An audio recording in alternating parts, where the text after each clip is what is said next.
Hi hello வணக்கம் நமஸ்தே நமஸ்கார் to my சுவை உறவுகளே. Welcome back to Machu spices. நான் உங்கள் தோழி சிரி. இன்றைக்கி நாம் சூப்பர் சுவையில் புடலங்காய் பொரியல் எப்படி பண்ணுறதுன்னு பார்க்கலாம். சரி வாங்க வீடியோக்குள்ளே போகலாம். வாங்க ஸ்டெப் 1 போகலாம். அதுக்கு ஒரு கடாயில் 2 டேபிள் ஸ்பூன் எண்ணெய் ஊற்றிக்கலாம். எண்ணெய் நல்லா சூடானோடனே இது கூட நாம் எடுத்து வச்சுருந்த 1 டீஸ்பூன் கடுகு போட்டு கடுகு நல்லா வெடிக்க ஆரம்பித்தோன்னே இது கூடவே 2 கொத்து கருவேப்பிலை, 2 மீடியம் சைஸ் வெங்காயத்தையும் ஆட் பண்ணிக்கலாம். நான் நீட்டமாக கட் பண்ணி வச்சுருந்தேன் சுவை உறவுகளே.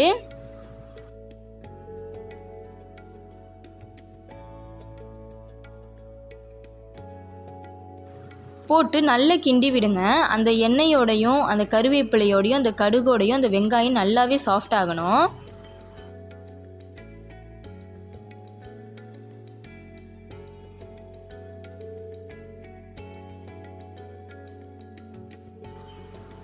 இப்போ பாருங்கள், வெங்காயம் நல்லா சாஃப்டாக ஆரம்பிச்சிருச்சு. இது கூடவே நான் வெட்டி எடுத்து வச்சுருந்த 4 பல்லு பூண்டை சின்னமாக கட் பண்ணி ஆட் பண்ணிக்கிட்டேன். இது கூடவே 3 பச்சை மிளகாயும் வெட்டி ஆட் பண்ணிக்கிட்டேன். நல்லா கலந்து விடுங்க. இது கூடவே நான் எடுத்து வச்சுருந்த 1/4 டீஸ்பூன் மஞ்சள் தூளையும் போட்டு நல்லா கலந்து விட்டுக்கிட்டேன்.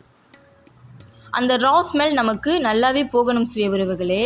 இப்போ பாருங்கள் சுவை உறவுகளே, அந்த மஞ்சள் தூளோட பச்சை வாசனை போயாச்சு. இது கூடவே நான் கட் பண்ணி எடுத்து வச்சுருந்த 300லேருந்து 350 கிராம் புடலங்காவை ஆட் பண்ணிக்கிட்டேன். இந்த புடலங்காய் நல்லா சாஃப்ட் ஆகிறதுக்கு நமக்கு எடுத்துக்கிற டைம் 20லேருந்து 25 நிமிஷம் எடுத்துக்கும் சுவை உறவுகளே. புடலங்காய் ஆட் பண்ண உடனே நல்லா கிண்டி விடுங்க. அப்போ தான் அந்த எண்ணெயோடைய அந்த புடலங்காய் நல்லா வேகும். புடலங்காயிலே தண்ணி இருக்கிறதுனால இப்போதைக்கு நம்ம தண்ணி சேர்க்கணுன்ற அவசியம் இல்லை. அந்த புடலங்காய் கொஞ்சம் கொஞ்சமாக சுருங்க ஆரம்பிக்கும், வத்த ஆரம்பிக்கும். அந்த டைமில் தான் நம்ம தண்ணி ஆட் பண்ணணும்.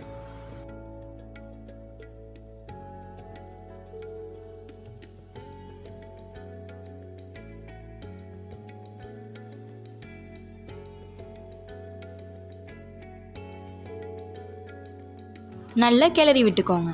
உங்கள் அன்புக்கும் ஆதரவுக்கும் ரொம்பவே நன்றி என் அருமை சுவை உறவுகளே. இப்போ பாருங்கள் சுவை உறவுகளே, அந்த புடலங்காயில் இருக்கிற தண்ணி எல்லாமே நல்லா வற்றி வந்துருச்சு. இந்த டைமில் நான் எடுத்து வச்சுருந்த 1/4 கப் தண்ணியை ஆட் பண்ணிக்கிட்டேன்.